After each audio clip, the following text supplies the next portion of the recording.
نمیشود ساکن موند و نمیشود به عقب رفت، بلکه باید حرکت کرد و به جلو رفت. با 72 ملت بنده مذاکره کردم. در حوزه سیاسی همین حالا ما قدرت اول منطقه‌ای هستیم. مشکلات اقتصادی ما بخش مهمیش برمیگرده به مشکلات در روابط خارجی. همه باید تابع قانون باشن، هر کسی در هر شأنی هست. یعنی بالاخره پول باید رو حساب خرج بشه و هر جا آدم برسه یه چنگ پول بده، این که اداره کردن کشور نمیشه.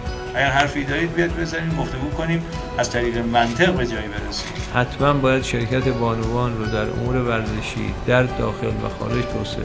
رئیس جمهور باید بتواند مدیریت بکنه و نیروهای کارآمد رو در حوزه‌های مختلف به کار بگیره تا اون دولت کامل و قوی بشه. شما 150 تومن توی جیبتون بریزن، 450 تومن از جیبتون بردارن.